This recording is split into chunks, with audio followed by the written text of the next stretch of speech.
What's cracking, Bunny Ballers? My name is Bunny Tears. Welcome to my 100th video. My god, first things first, this is a free-for-all on Hijacked. I'm sniping, because you guys asked to see it. I'm not very good at sniping, but here it is anyway. I was wondering what to talk about in my 100th video. And then Rad Remy, a guy I know from Express, put a comment on my Bunny Talks episode, telling me to talk about how I started YouTube and who inspired me on the next Bunny Talks. However, I decided to take that idea and bring it over to my 100th video, just because I think that would be the most kind of relevant, because after putting up 100 gameplay videos on this channel, I think talking about the reasons why I started it and who inspired me would be just the best idea, because where I came from and where I am now are two very different places. So I'd like to talk to you guys about that. So this question, the whole why I started YouTube, who inspired me, are technically the same answer, because I started YouTube because someone on YouTube inspired me. Now, for those of you that don't know, I was into YouTube a long time ago. I'm pretty old now, compared to the guys at Express anyway. So I'm 22 years old now, as of 2 days ago.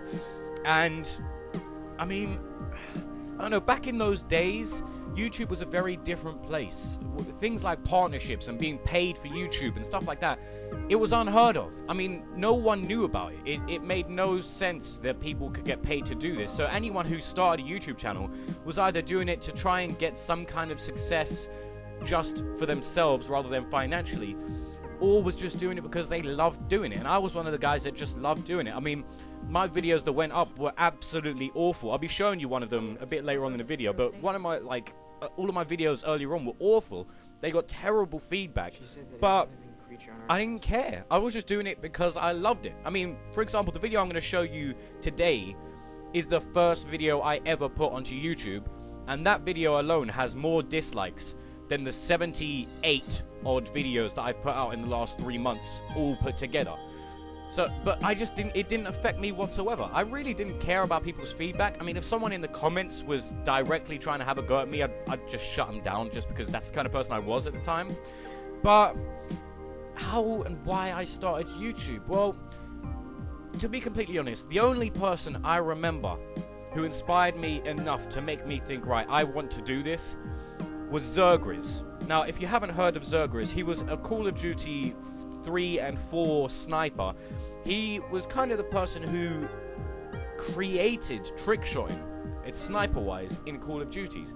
He put out montages in Call of Duty 4 that literally blew my mind. I mean, it wasn't trickshotting in the sense that it is today, where you spin around 100 times and get lucky and hit someone. I'm not saying it's all luck, but a lot of it is luck. He was the kind of person who would go into a game and he would hit 20 720s because he knew what he was doing. He was able to pull off those things. So it was simpler, but his shots were unbelievable, and he was famous for his ability to no-scope across the map and things like that. And whenever I watched one of these montages, I was sitting there thinking, my god, I would give anything to be able to do what this guy does. So from that point on, I started just being a sniper in Call of Duty 4, trying to copy all of these trick shots that he was pulling off, learning how to no-scope, and I did actually get pretty good at it. I mean, if I go back to Call of Duty 4 now and snipe, I'm above average with trick shotting and things like that, but that's kind of where my channel started from. So I decided I was going to start making these montages. So when I started off, I didn't have any way to record gameplay. I didn't know how to record gameplay, just like so many other people, because it wasn't a big thing at that time. So the people who were recording their gameplay were the people who found out by themselves how to do it. It wasn't like there were tutorials out there. So when I first started, I literally had a wooden chair which I put in front of my TV, and then I stacked my games on this chair and put a camera on top of these games at the exact level, which would mean that what the camera was recording was the whole screen. So it was basically the best quality video you could possibly get while recording your television screen with a camera. So yeah, it was the best of the worst, essentially. So I was doing that, and my first video I put up, the one you're going to see today, was just a gold shotgun montage, because I had the gold shotgun in Call of Duty 4. I thought it was pretty cool, so I put up a gold shotgun montage. And after that, I put up a gold Desert Eagle montage. Now, at the moment, they've got like 6,000 views each, which is ridiculous. And part of me thinks, oh man, that's embarrassing. Because if someone looks at my videos now and then goes back to then, they're going to be like, wow, this guy's bad. But then a bigger part of me thinks, I can't take down those videos. That's where I came from. It's how I started, and if anything, compared to what they were, I'd like to think I've improved quite a bit since then. And I wouldn't change what I put up at all. I'd still go from the bottom to the top, because after that, I ended up getting my dazzle around the time of World at War. So I had my dazzle for World at War, and I was doing ninja defuse montages, sniping montages.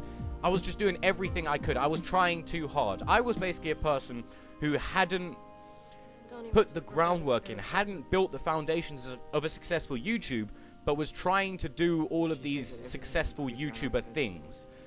So I had that dazzle for World at War, and I mean, at this time, things like ninja defusing and montages, they were being created as we were going. So you wouldn't have heard of a ninja defuse, and then one guy would put it out, and then a couple more guys would put it out, and now it's fucking huge.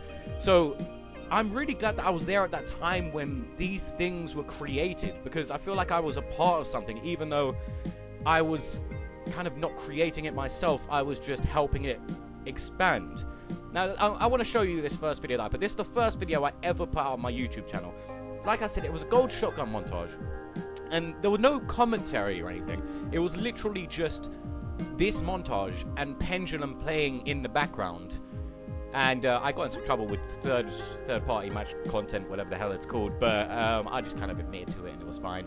But yeah, when this, you can tell now, if you look, I was basically, this was just from a camera, so this was the best quality that I could possibly put up, and it wasn't an amazing video. I mean, it was Shipment with a shotgun. I did okay. It was a pretty good game, but look at it. It is awful. And I mean, even if you go back to my commentary videos back in those days, I only had 2 commentary videos back then, and I was not confident at it. It took me having a job as a door-to-door salesman for 6 months before I could actually talk comfortably like I do now. And I just don't know. Seeing how much things have changed just blows my mind, and it's all thanks to you guys, like the Bunny Boilers. You're all insane. Some of you have been here since the very beginning. I'll get comments from people saying, like Wanapis. I get a comment from Wanapis saying, well, this is the first video you put up in 3 years. And he continues to comment on my videos. And it just blows my mind. It absolutely does. I'm going to bring out another video with some kind of giveaway thing that I'm going to be trying to do. It's not like a proper giveaway, but it's just to celebrate like my 100th video. So we're going to be giving away something, essentially. I'll put out another video today, or maybe tomorrow, explaining what exactly that is. But if you've enjoyed it, hit up the like button. You can also hit subscribe if you haven't already. I mean, this video is essentially for the subscribers anyway, so I assume most of you have subscribed. Follow me on Facebook, Twitter, all the links in the description. But really, I just want to say thanks, guys, 100% from the bottom of my heart. Thank you so much, because this has been a big part of my life.